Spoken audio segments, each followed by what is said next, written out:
Hey everyone.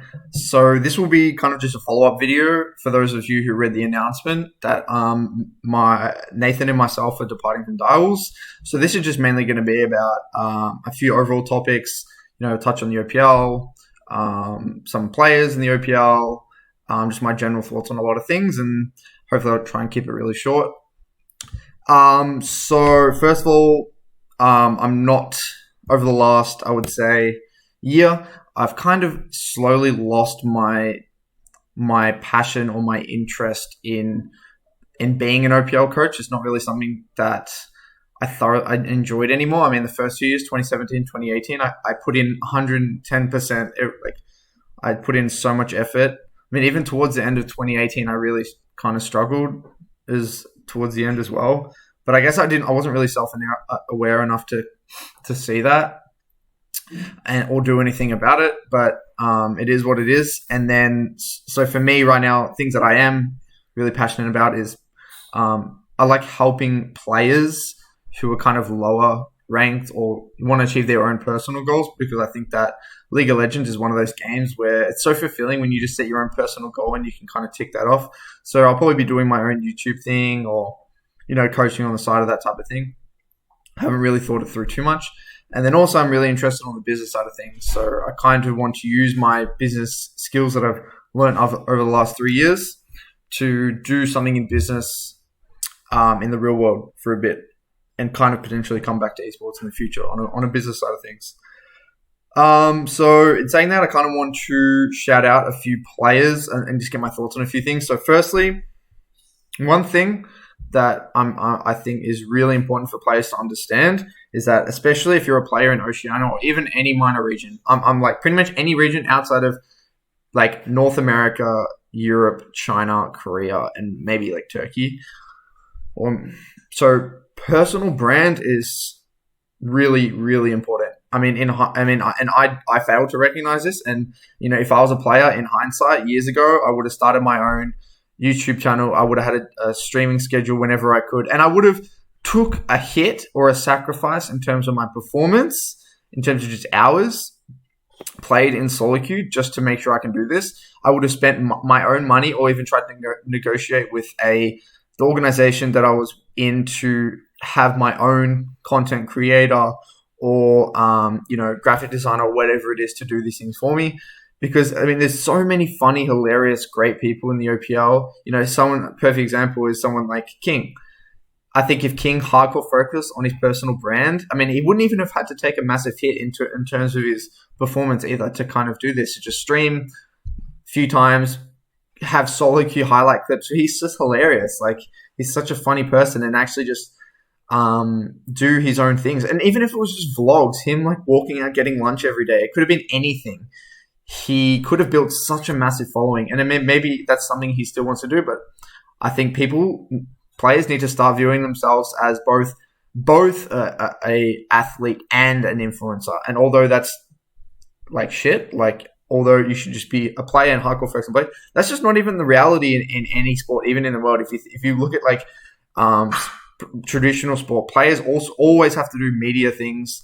They also understand the I'm not saying all of them. There are some that don't, but there are a lot of people that understand that fans are super important to their sport. Otherwise, they won't be there. And OPL players need to start realizing that they're an influencer, or they should think of themselves as an influencer as well. Or you completely disregard that. You go all in on trying to go international and get picked up by an international team. And I think that and try and push OPL in that way. But I think that it's healthier for the league and healthier for if you want to have a long-term sustainable career as in esports. You should definitely view yourself in that way. Few players I think to shout out, something that's really interesting to talk about. You get the different types of players in the OPL. You got players that I think have a really large natural talent, natural propensity for the game. You got players like Ryoma, Steven, Get Back. I think these three players have just pure so much natural talent. It's unbelievable. And then you get the other players. You get players like Udisoft. I think even Destiny.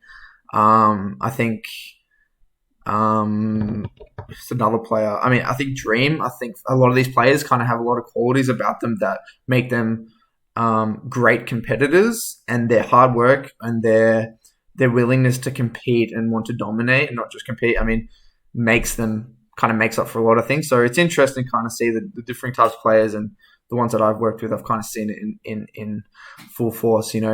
So then the challenge is getting someone who has that natural talent and then being able to put 110% in.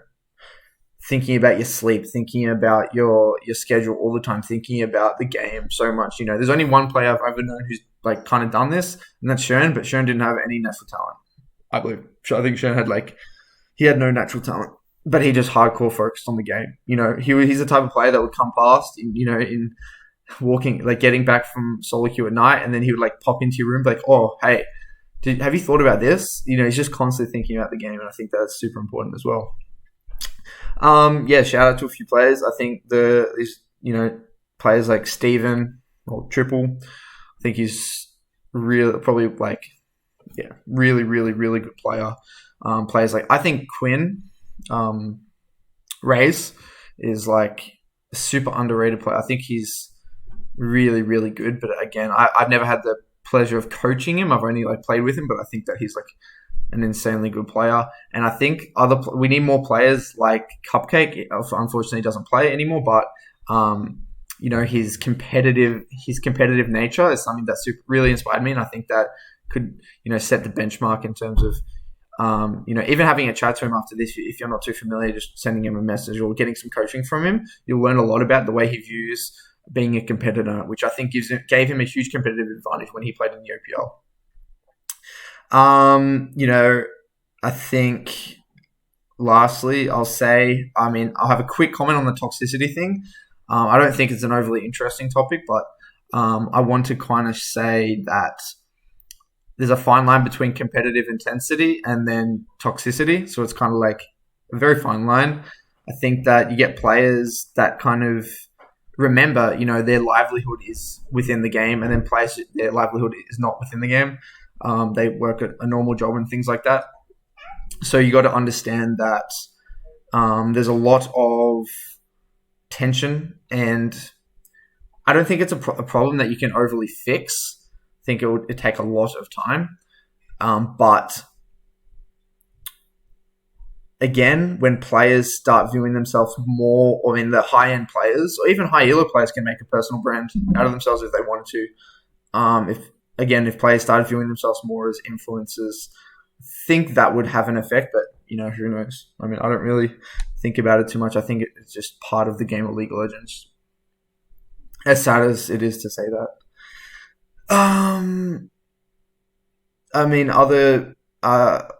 I think that's all I kind of want to go into, but again, I've had so much fun. And the other people, last thing I actually wanted to say was, so people who are trying to make a OPL or want to make a career out of esports, specifically playing or coaching, I highly recommend it. I think in terms of personal development, I think that the amount you learn about yourself, what your strengths are as an individual, what you need to work on in terms of, just people skills, just a lot of things, like because you're living with these people, you're constantly trying to solve problems and work towards something as a team.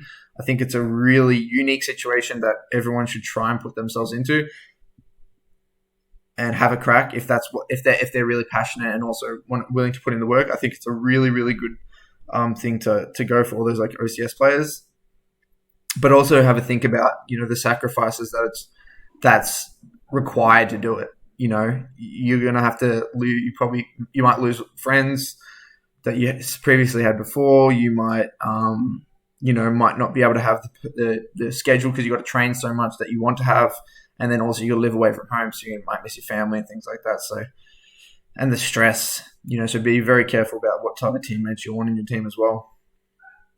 Other than that, if you'll still see me around, I'm probably going to do my own individual coaching and probably start my own little YouTube channel and do videos because I'm still top 10, and I mean I'm not nowhere near the best, but I enjoy playing and I have fun. So I'm probably gonna I'm always around. If you want to chuck me a message, ask me for advice on things, feel free. But I'm probably going to start up some coaching in the future just as a side thing, but then mostly focus on the business side of things moving forward. But still at least try and keep Challenger and stuff in the future. Keep up to date with the OPL. And also the biggest thing I see in the OPL overall. I mean, I think I see this globally. I think TSM's a perfect example of it. Everyone, and myself included, what I've done in the past is overcomplicating everything. I mean, I think in 2017 Direwolves, even 2018, every year, we always try to over psychoanalyze and just do all this bullshit that doesn't really matter. If, again, you just bring it back to the game and you bring it back to trying to have fun and stop overcomplicating everything. A lot of these players actually play OPL. They play better in solo queue they got to that point, or they got scouted for a reason, because whatever they were doing on their own was working. But then we screw it all up by trying to overanalyze things. Coaches are the biggest thing with that, and people just need to calm down and stop overcomplicating and just play the game.